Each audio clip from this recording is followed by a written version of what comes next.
야고보서 1장 2절에서 4절입니다. 오늘 제가 말씀드릴 제목은 환난은 대박이다 라는 제목으로 좀 흥미로운 말씀을 드리려고 합니다. 사람들은 환난 당하는 것을 두려워합니다. 환난을 피하고 또 여러 가지 어려운 일, 곤란한 일 다 피하고 편안하고 또 안녕하기를 원해서 우리는 늘 그렇게 기도합니다. 건강하고 마음이 편하고 소원 성취하고 또 모든 일이 다 잘 되기를 원합니다. 그런데 성경에는 우리에게 말씀하시기를 너희가 여러 가지 환난을 만나거든 온전히 기쁘게 여기라 그랬습니다. 환난은 사람들이 싫어하는데 어떻게 우리가 기쁘게 여길 수 있을까요? 오늘 여기 보면 말씀 보니까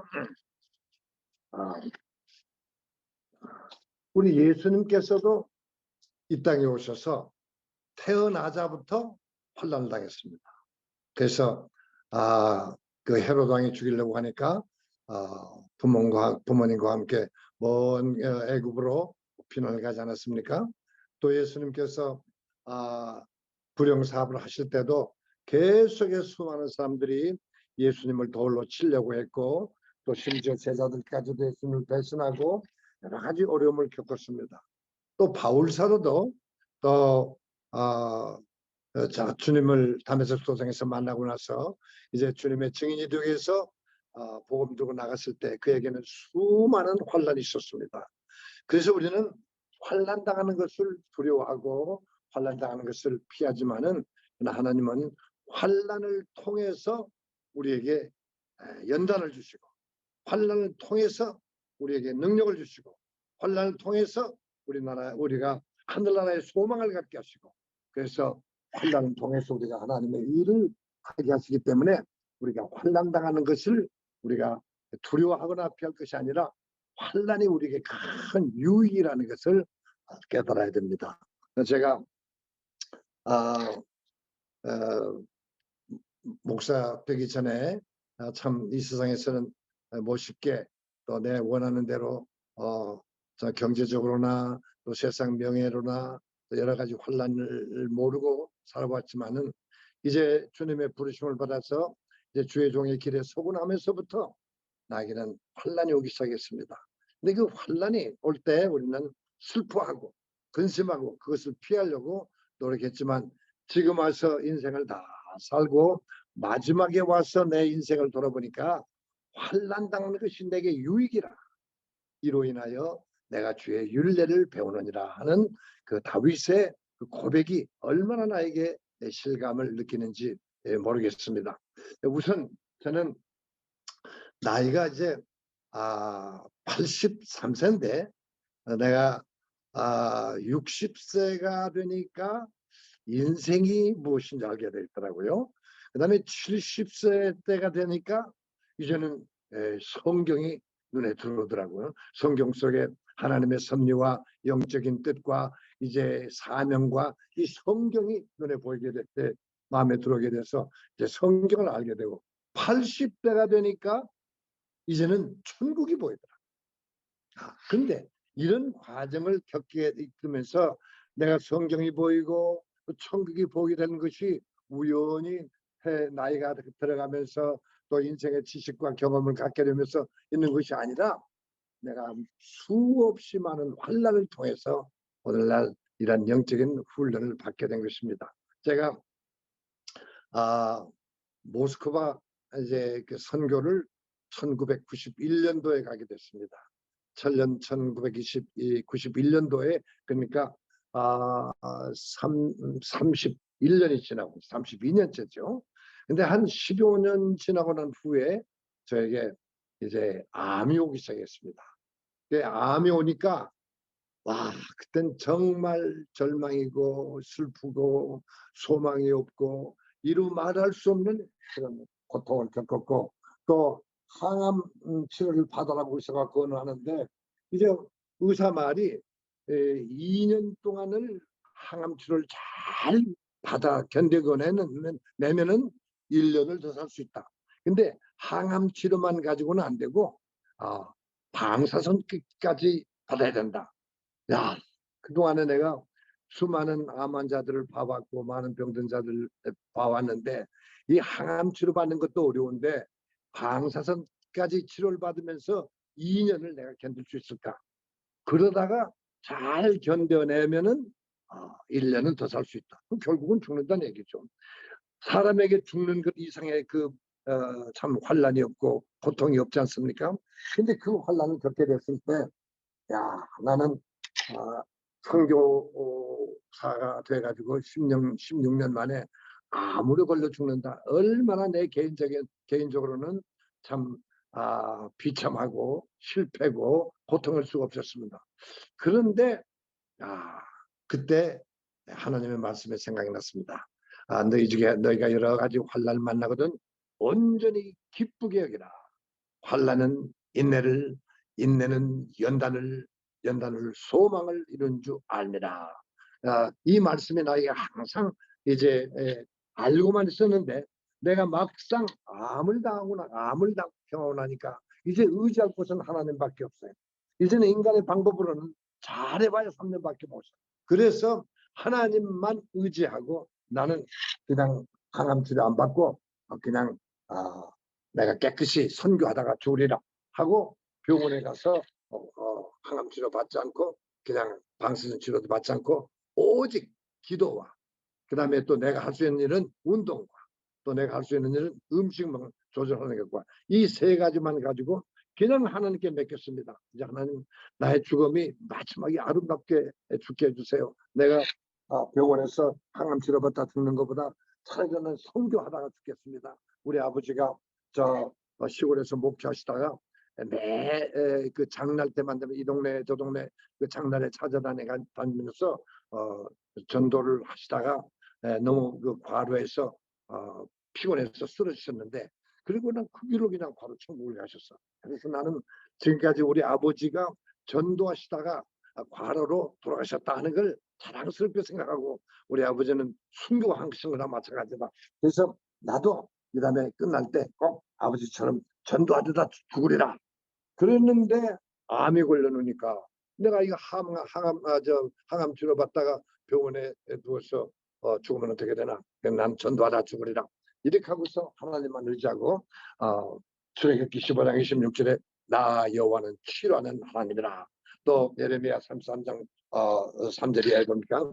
너희는 내게 부르짖어라. 내가 응답하겠고 네가 알지 못하는 은밀한 일을 보이리라. 하는 그 하나님 말씀만 의지하고 전적으로 하나님만 바라고 내가 죽으면 천국 간다. 죽으면 이제 하나님 앞에 간다는 그 소망을 가지고 암을 이겨냈더니 10년이 가도 안 죽고 오히려 더 건강해졌습니다. 그래서 이제 10년 지나니까 또 마음이 이제 좀 바꿔져 가지고 이만은 이제 그만하고 미국에 가서 이제 목회해야 되겠다 하고 미국에 들어갈 준비를 하고 미국에 왔더니 또 암에 걸려. 또 병원에 가니 또 암이야. 그 다시 또 회개하고 다시 모스크바 들어와서 계속 하니까 또 3년 동안 괜찮았어. 이제는 괜찮나 보다 하고 또 다시 미국 갈 생각하니까 또 암에 걸려. 이렇게 해서 5번이나 제가 암을 이겨냈습니다. 병원 치료받지 않고 이제 오히려 아직 믿음으로 난 죽으면 천국 간다. 난 선교하다 죽는다. 이런 마음 먹고 끝까지 하나님만 의지하고 인내했더니 내가 옛날에 암 걸리기 전보다도 훨씬 더 건강해진 것 같고 훨씬 더 젊어진 것 같고 훨씬 더 의욕과 용기가 생기고 훨씬 더 자신감이 생기고 나는 이제 어떤 암이 들어와도 난 절대로 죽지 않는다 하는 확실한 그런 믿음이 생겼어. 그러니까 내가 암에 걸리지 않았더라면 나는 벌써 은퇴해가지고 좀 미국에 와서 좀 편안하게 살다가 아마 벌써 천국에 갔을지도 몰라요. 그러나 환난 당하는 것이 내게 유익이었어. 그래서 이제 나는 늘 이 환난은 나에게 대박이다. 두 번째, 제가 제 인생 철학에 이제 여러 가지 또 환난 이외에 육체적인 고통이 옵니다.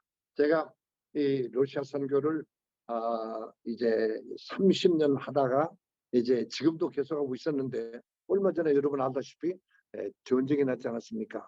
그래서 내가 어쨌든 나는 러시아에서 선교다 죽을 생각하고 러시아에 있었는데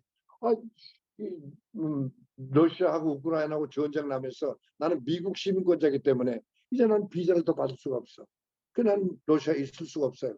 그래서 이제 다시 미국에 돌아가야 되는데 미국에서 편안하게 살다 보니까 그렇게 괴로울 수가 없어요. 선교사가 선교사에 선교지에 있어야지. 미국에서 편안히 지내니까 너무 괴로워. 그래서 내가 이제 우크라이나를 대신 이 러시아가 침공한 우크라이나를 가서 그들과 함께 고난을 겪으면서 내가 선교하리라 하고 이제 우크라이나를 금년 1월부터 가기 시작했습니다. 가기 시작했는데 첫 번에 갈 때는 폴란드를 통해서 그 다음에 또 기차를 타고 또 갈아타고 그래서 우크라이나 키예프를 갔는데 보통 육신적으로 힘든 게 아니에요. 이제 두 번째 갈 때는 이번에는 이제 다른 코스로 가야 되겠다. 그래서 제가 이제 루마니아를 통해서 이제 또 국경을 지나서 루마니아 부카레스트에 공항에 내려가지고 8시간, 10시간 동안을 버스를 타고 가는데 보통 힘든 게 아니에요. 육체적으로 버스 쪼그리고 앉아서 가는 것도 힘든 게 보통이 아니야. 그런데 내 마음속에 야, 힘들구나. 그런데 내가 예전에 이런 고통을 겪어본 적이 없어. 내가 주님 때문에 이런 고난을 겪는구나. 주님의 복음을 위해서 내가 이런 어려움을 겪는구나 생각을 하니까 그 고통이 오히려 나에게 큰 기쁨이 됐습니다. 십자가를 지고 주님을 따른다는 게 바로 이거구나. 내가 언제 이런 고통을 겪어봤나. 그리고 또 거기서 국경 지역에서 또 쪼그리고 잠을 잤다가 새벽에 또 다시 버스를 타고 몇 시간 가서 기차를 타고 또 10시간 가서 이렇게 결국 우크라이나 수도 키예프를 가게 되는데 그 가는 과정, 오는 과정, 육체적인 그 고통, 답답함, 배고픔, 여러 가지 그 고통, 야, 이것이 바로 십자가다. 이걸 생각하니까 나에게 이런 고통이 온 게 얼마나 큰 축복이냐. 얼마나 큰 축복이냐. 그래서 그때부터 저는 이제 이 육체적인 고통당하는 것을 괴로움이나 힘든 거로 생각하지 않고 오히려 여기서 나에게 오히려 십자가를 주는 기쁨이다. 내가 이것은 돈으로 살 수 없는 그런 고통이고 이런 환난도 내가 이런 환난을 겪고 싶어서 겪습니까? 성경에는 환난을 우리가 천국에 들어가려면 많은 환난을 겪어야 할지니라. 그러니까 우리 주의 종들과 모든 하나님의 자녀들은 천국에 들어가기 위해서는 많은 고난을 겪어야 되는데 사람들은 그 고난을 피하려고 그러고 또 이것을 괴로워하고 슬퍼하는데 이것을 막상 겪고 나니까 야, 환난 당한 것이 나에게는 큰 대박이었구나. 이것 때문에 내가 되게 건강해졌고 내가 또 이 선교를 위해서 이렇게 고난을 겪는 것이 나에게는 얼마나 영광인가 이게 생각하니까 고난도 나에게는 고통이 아니고 기쁨이었습니다. 그 다음에 이제 내가 우리 모스크바에서 선교할 때도 많은 어려움이 있었습니다. 여러 가지 인간적인 또 모략 중상도 당해보고 나를 또 이 모스크바에서 쫓아내려고 하는 그런 악한 세력도 있었고 그런 그 정신적인 고통 이것이 바로 주님을 위한 십자가다. 근데 이걸 내가 사서 할 수는 없어요. 내가 이런 것을 주고 싶어서 한 게 아니야. 하나님께서 내게 이런 시련을 주신 것이 나에게는 큰 축복이고 기쁩니다. 이렇게 생각하니까 이제부터 무슨 어려움이 와도 이건 문제없다. 이건 주님을 위한 고통이다 생각하니까 그것이 나의 기쁨이 되었습니다. 그리고 이제 하다 보면 시행착오도 생기고 또 인간관계에 있어서 문제도 생기고 오해도 생기고 다툼도 생기고 싸움도 생기고 실패하는 일이 많은데 이것이 실패하지 않고 모든 것이 승승장구가 된다면 우리는 얼마나 교만해질까. 얼마나 인생을 편안하게 살려고 할까. 실패가 나에게는 큰 축복이다. 이 세 가지 진리를 알고 나니까 나는 이제 나이가 지금 83세가 지나서 이제 84세를 향하고 있지만은 나에게는 어떤 어려움이 와도 이제 감사하며 주님의 일을 맡아서 할 그럴 결심을 하고 있습니다. 어쨌든 우리 사랑하는 우리 선교사님 또 동역자들 우리 모든 믿음의 성도님들 우리 인생에 사는 동안에 환난을 피할 길이 없습니다. 반드시 성경에도 보니까 밤이 온 후에 아침이 옵니다. 겨울이 추울수록 따뜻한 봄을 맞이한 것처럼 우리 인생 동안에 많은 어려움이 있거나 혼란이 있을 때 오히려 감사하고 이것 당한 것을 기뻐하고 우리가 이것을 즐거움으로 이 십자가를 잘 지면 반드시 하나님께서 우리에게 큰 능력을 주시고 큰 복을 주시고 또 용기와 힘을 주시고 그리고 천국에 대한 소망을 주셔서 이제 나는 남은 여생은 오직 천국만 바라고 60대는 인생이 보이고 70대는 하나님의 말씀 성경이 보이고 이제 80대는 천국이 보이고 나에게는 이제 천국 갈 일밖에 없어. 이제 오직 소망은 주님 앞에서 하나님께 칭찬받으리라 생각하니까 하루하루가 즐겁고 보람되고 건강하게 잘 지내고 있습니다. 이 제가 받은 이 경험과 제가 받은 이 축복이 여러분에게도 넘치게 임하시기를 기원합니다. 시간이 됐습니까? 아멘. 네, 시간이 아주 좋습니다. 네. 수고 많이 하셨습니다. 은혜 많이 받았습니다. 제가 잠깐 기도할까요? 사실은 제가 내일인 줄 알았어요. 내일이 14일이니까 여기는 13일이거든요. 그러니까 내일인 줄 알고 지금 푹 놓고 밖에 딱 들어오니까 전화가 와요. 그래서 제가 좀 당황하게 됐고 뭐 설교도 뭐 준비할 시간도 없이 그냥 나는 내일인 줄 알고 있었는데 이렇게 됐는데 하나님께서 또 이렇게 잘 조금 늦었지만은 인도할 설교할 수 있도록 도와주시니까 참 감사하고 오늘 내가 이렇게 실패한 것을 경험해서 앞으로는 잘 준비해가지고 이런 실수가 없도록 하겠습니다. 이것도 실패가 앞으로 더 좋은 이제 일이 되리라고 나는 믿습니다. 아멘.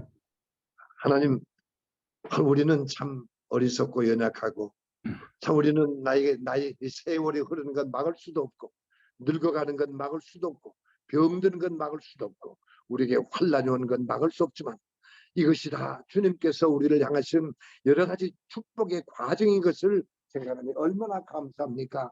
하나님, 환난은 우리에게 큰 축복입니다. 우리가 당하는 육체적인 고통은 우리에게 큰 기쁨입니다. 우리에게 당하는 실패는 성공의 앞잡이입니다. 하나님, 우리는 어떤 일을 당하든지 여러 가지 환난을 당하든 어떤 공경에 처해도 낙심하지 말고 하나님이 나와 함께 하시며 모든 일을 합당하여서 선을 이루게 하신다는 그 말씀을 믿고 승리할 수 있게 하여 주옵소서. 우리가 환난을 당할 때 하나님께서는 반드시 피할 길을 주시고 또 하나님께서는 우리에게 환난을 줄 때 감당할 만한 환난을 주시고 모든 일을 합동하여 선을 이루게 하여 주신 줄 믿습니다. 우리 사랑하는 형제들, 우리 동역자들 여러 가지 환난을 당할 때 낙심하지 말게 하여 주시고 오히려 이 일을 통해서 전적으로 주님만 의지하고 전능하신 하나님, 우리를 환난에서 구원하신 하나님을 믿고 이 모든 어려움과 고통과 환난을 하나님의 복으로 느낄 수 있는 믿음을 주시옵소서. 예수님 이름으로 기도드립니다. 아멘. 아멘. 우리 김 목사님이 여전하시고 청년처럼 또 열정이 계속 넘치십니다. 그래서 제가 말씀드리지 않았습니까? 암 걸린 것이 나에게는 큰 축복이었고 대박이었다는 게. 아니 암이 5번이나 지나갔는데도 암이 지나간 흔적도 없으시니 이건 또 웬일입니까? 어쨌든 언제 또 다들 만날 수 있는 기회가 오면 좋겠습니다. 예. 여기에 우리 8학년이 몇 분 계십니다. 우리 최중림 목사님 8학년, 김순기 목사님 8학년, 8학년이 몇 분 계시는데 다들 대단하신 분이시고 우리 그 김바울 목사님은 어제 보내드린 그 영상을 보셔서 아시겠지만은 러시아 계실 때에 러시아 장교들을 불러서 성경 공부시키는 장교 신학교를 하시는데 옛날에 제가 러시아를 지나가면서 김 목사님 하시는 장교 신학교에서 제가 강의를 한 기억이 나고요. 또 이제 러시아 사람들이 음악성이 있죠. 그 러시아 여성 아가씨들을 합창단을 구성해서 하나님께 영광 돌리며 또 세계 순회 공연도 하고 지금 또 우크라이나 가신 지 얼마 안 되시는데 우크라이나 합창단을 또 만드셔서 또 이렇게 사역을 하시는 모습을 봅니다. 참 귀하십니다. 아니 그 이 폴란드나 루마니아에서 우크라이나 들어가는 길을 그렇게 고생스럽게 가셨네요. 네. 예. 네, 또 저기 그냥 선교지에 가면서 빈손으로 갈 수 없으니까 막 이것저것 약품들, 오품들, 뭐 음식들 싸가지고 가니까 짐이 무겁고 예, 또 뭐 몇 번 갈아타야 되고 예. 보통 힘든 게 아니었어요. 근데 그걸 힘들다 생각하지 않고 이건 정말 이건 내가 이게 대박이다. 참 영광이다 생각하니까 즐거웠습니다. 지금 이제 1월 달에 김병범 가면 또 아마 선교사 나와 고생들이 있을 거예요. 계시죠? 밖에? 네? 김병범 선교사 밖에 나와 계시죠? 김병범 선교사는 지금 이제 미국에 가 계십니다. 아, 미국 가 계신다. 네, 미국에 이제 그 가서 이제는 1월 달에 들어가실 때에 그렇게 고생스럽게 들어가지 마시고 네, 이야기를 하시면은 우크라이나라든지 또 폴란드라든지 또 헝가리 쪽에서 들어갈 수 있지 않습니까? 네, 들어갈 수 있는데 제가 선교사님을 소개해 드릴 테니까 그 예, 선교사님이 목사님 우크라이나 국경까지 들어가는 거 도와드릴 겁니다. 도와드릴 테니까 그렇게 하시고 또 우크라이나에는 또 우크라이나인 안에 있는 사람들을 불러가지고 그 국경에서 목사님 모시고 가고 그래야지 그 기차 타고 버스 타고 그 많은 짐을 들고 그렇게 고생을 하셨어요 그래. 그것을 이제 나에게 주어진 기쁨으로 생각하니까 고생이라고 생각하지 않습니다. 예. 예. 이제 고생하면 할수록 더 마음의 기쁨을 느낀다 이렇게 예, 생각을 합니다. 예. 이제 뭐 또 요령이 생기셨으니까 잘 하시고 예, 필요하면 저기 말씀을 하시면은 제가 선교사님들을 소개해 드리도록 하겠습니다. 예. 이제 자주 이렇게 연락하겠습니다. 제가 이제 준비되는 대로 1월 달에 정확히 날짜를 정한 대로 알려드리겠습니다. 아유, 1월 달에 그 얼음 구덩이에 내가 우크라이나 만만치 않습니다. 지금 거기서 내가 지난번에 우리 합창단을 데리고 한국에 갔다가 예, 합창단은 우크라이나 돌려보내고 저는 미국으로 왔거든요. 예, 근데 오자마자 나한테 연락 온 게 지금 전기가 안 들어와 가지고 도대체 이게 뭐 연락도 서로 안 되고 추웠고 춥고 어둡고 또 예, 음식 맛기도 어렵고 참 곤란하다고 그러더라고요. 그래서 예, 그럴 때 한번 가봐야 되겠다 그런 예, 마음이 듭니다. 예. 어려울 때 한번 가봐야 되겠다 그렇죠. 그런 예, 마음이 듭니다. 예. 그 이제 저쪽 사람들은 거의 다 전기로 가지고 요리를 해요. 전기로 가지고. 그렇기 때문에 전기 안 그렇죠. 들어오면은 이거 정말로 씻도 못 하고 요리도 못 하고 아주 고통스럽죠. 아유, 힘드신데. 그래서 제가 추울 때 이 사람들 따뜻하게 잠자도록 이 목도리하고 아주 털로 된 양말을 가져가려고 합니다. 그래서 다 그 사람들 나눠주려고. 아유, 어서 전쟁이 끝나야지. 참, 우리가 6.25 때 우리 이 부모님 세대들이 고생을 당하셨는데, 지금 뭐 그 상황이나 지금이나 뭐 똑같죠. 뭐 전기 없으면 그때나 지금이나 똑같습니다. 예.